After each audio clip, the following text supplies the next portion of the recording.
Tapi Pak Kiai, saya ada pertanyaan ya, gini ya. Ini terkait dengan masa depan.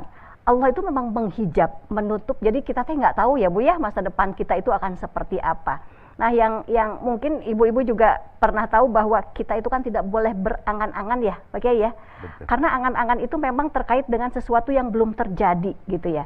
Tetapi kita itu juga ada cita-cita seperti yang tadi Pak Kiai sampaikan. Nah, ini cita-cita dan angan-angan ini gimana ya? Kalau cita-cita kan memang keinginan kita, kalau apakah sama itu dengan angan-angan, Ya. Pak Kiai? Seseorang bukan hanya boleh, tetapi harus punya cita-cita untuk menentukan masa depannya.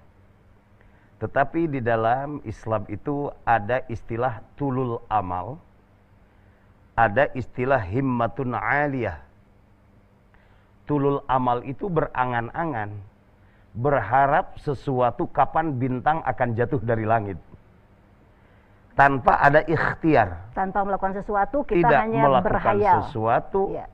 Nah, itulah yang disebut dengan tulul amal. Hoyong ma putra urang teh sarukses.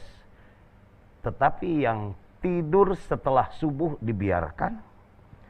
Yang bangunnya kesiangan juga masih dibiarkan. Padahal waktu itu hanya 24 jam yang Allah berikan. Kalau udah diambil dari hari itu, digunakan dengan sesuatu yang tidak produktif, keinginan kita hanya sekedar angan-angan atau tulul amal. Oh. Dan itu yang suka menipu kita dalam kehidupan, qad gharrahu tulul amal. Sering kali kita ditipu dengan angan-angan, istilah Sunda mah panjang lamunan. Ada lagi himmatun aliyah. Kalau himmatun aliyah itu cita-cita tinggi yang disertai dengan ikhtiar maksimal. Berarti yang harus dihindari itu tulul amal. Yang harus ditanamkan dalam jiwa kita dan keluarga itu himmatun aliyah.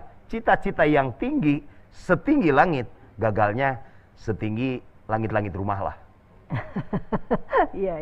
Ya. Jadi kalau yang disertai dengan ikhtiar, Namanya kita himmatun bercita-cita ingin mencapai sesuatu boleh. Harus Itu harus malah ya. Itu yang tadi. Wal tangzur nafsum ma qaddamat lighad. Hendaklah seorang diri itu memperhatikan apa yang hendak ia capai untuk masa depannya itu seperti apa. Iya. Disertai dengan tahapan-tahapan tobakun an tobak. Kalau dalam Al-Quran itu tahapan demi tahapan yang realistis. Disitulah akan terasa nilainya ibadah. Karena yang bernilai ibadah itu bukan hasilnya, tapi dalam memproses.